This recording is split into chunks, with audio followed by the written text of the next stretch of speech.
देवउठनी एकादशी। हिंदू धर्म में देवशयनी एकादशी के दिन भगवान विष्णु धरती का कार्यभार भगवान शिव को सौंपकर 4 महीने के लिए योग निद्रा में चले जाते हैं। इस दौरान 4 महीने तक शादी विवाह जैसे मांगलिक कार्य नहीं किए जाते। फिर 4 महीने के बाद देवउठनी एकादशी के दिन सोए हुए देव जागते हैं, जिसके साथ ही मांगलिक कार्यों की शुरुआत होती है। कार्तिक महीने की शुक्ल पक्ष की एकादशी तिथि को देवउठनी एकादशी या देवउत्थान एकादशी के नाम से भी जाना जाता है। इस दिन घरों में विशेष प्रकार से पूजा पाठ कर देवताओं को जगाया जाता है और फिर शादी विवाह के शुभ कार्यों की शुरुआत होती है। यह दिन भगवान विष्णु की पूजा के साथ तुलसी विवाह के लिए भी जाना जाता है। तुलसी विवाह का यह कार्यक्रम भारत के कई प्रदेशों में बड़े उत्साह के साथ मनाया जाता है। लोगों का मानना है कि तुलसी विवाह समारोह करने से उन्हें सुख, समृद्धि और आध्यात्मिक आशीर्वाद प्राप्त होता है। देवउठनी एकादशी के दौरान तुलसी का विवाह सभी रीति रिवाजों के साथ किया जाता है। इस दिन शाम के समय घरों में लोग तुलसी विवाह का आयोजन करते हैं। तुलसी के पौधे को सजाया जाता है और पौधे के आसपास रंगोली बनाई जाती है। साथ ही धूमधाम के साथ तुलसी का भगवान विष्णु के साथ विवाह का आयोजन किया जाता है। देवउठनी एकादशी आध्यात्मिक कायाकल्प का दिन है, जो चेतना के जागरण और ब्रह्मांडीय विश्राम की अवधि के अंत का प्रतीक है। इस दिन से जुड़े अनुष्ठान से न केवल दिव्य आशीर्वाद प्राप्त होता है, बल्कि लोगों के भीतर कृतज्ञता, आत्मानुशासन और करुणा की भावना भी पनपती है। देवउठनी एकादशी का सार प्रेम, भक्ति और आध्यात्मिक जागृति के सार्वभौमिक मूल्यों पर जोर देता है। अब मैं आपको सुनाती हूँ देवउठनी एकादशी की व्रत कथा। एक राजा के राज्य में सभी लोग एकादशी का व्रत रखते थे।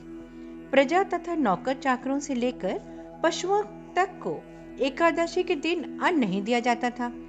एक दिन किसी दूसरे राज्य का एक व्यक्ति राजा के पास आकर बोला, महाराज, कृपा करके मुझे नौकरी पर रख लें।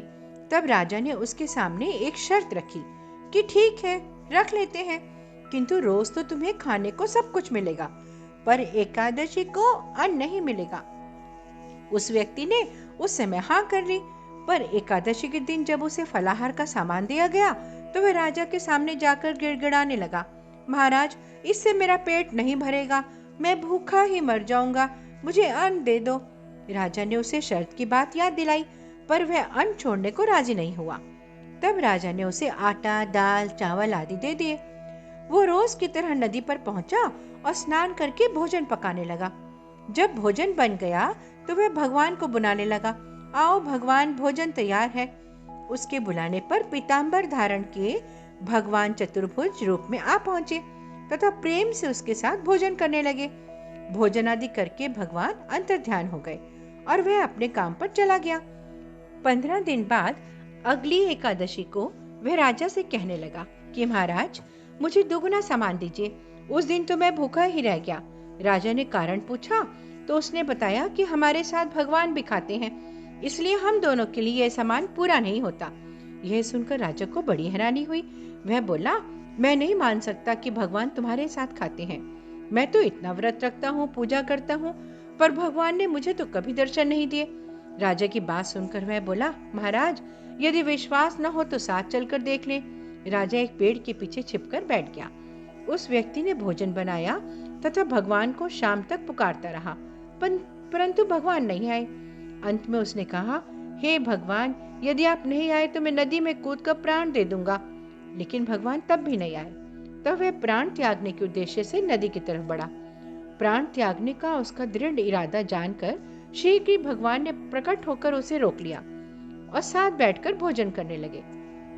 खा पीकर वे उसे अपने विमान में बिठाकर अपने धाम ले गए। यह देख राजा ने सोचा कि व्रत उपवास से तब तक कोई फायदा नहीं होता जब तक मन शुद्ध ना हो। इससे राजा को ज्ञान मिला। वह भी मन से व्रत उपवास करने लगा और अंत में स्वर्ग को प्राप्त हुआ। एक और कथा मैं सुनाती हूँ। एक राजा था, उसके राज्य में प्रजा सुखी थी। एकादशी का कोई भी अन्न नहीं बेचता था। सभी फलाहार करते थे। एक बार भगवान ने राजा की परीक्षा लेनी चाहिए। भगवान ने एक सुंदरी का रूप धारण किया और सड़क पर बैठ गए। तभी राजा उधर से निकला और सुंदरी को देख चकित रह गया। उसने पूछा, हे सुंदरी, तुम कौन हो और इस तरह यहाँ क्यों बैठी हो? तब सुंदर स्त्री बने भगवान बोले, मैं निराश्रिता हूँ। नगर में मेरा कोई जाना पहचाना नहीं है, किससे सहायता मांगू? राजा उसके रूप पर मोहित हो गया था। वह बोला, तुम मेरे महल में चलकर मेरी रानी बनकर रहो। सुंदरी बोली, मैं तुम्हारी बात मान लूंगी, पर तुम्हें राज्य का अधिकार मुझे सौंपना होगा। राज्य पर मेरा पूर्ण अधिकार होगा। मैं जो भी बनाऊंगी तुम्हें खाना होगा। राजा उसके रूप पर मोहित था अतः उसकी सभी शर्तें मान ली। अगले दिन एकादशी थी। रानी ने हुक्म दिया कि बाजारों में अन्य दिनों की तरह अन्न बेचा जाए। उसने घर में मांस, मछली आदि पकवाए और परोस कर राजा से खाने के लिए कहा। यह देखकर राजा बोला, रानी, आज एकादशी है, मैं तो केवल फलाहार ही करूंगा। तब रानी ने शर्त की बात याद दिलाई और बोली, या तो खाना खाओ, नहीं तो मैं बड़े राजकुमार का सिर काट दूंगी। राजा ने अपनी स्थिति बड़ी रानी से कही तो बड़ी रानी बोली, महाराज, धर्म ना छोड़े, बड़े राजकुमार का सिर दे दे। पुत्र तो फिर मिल जाएगा, पर धर्म नहीं मिलेगा। इसी दौरान बड़ा राजकुमार खेल कर आ गया।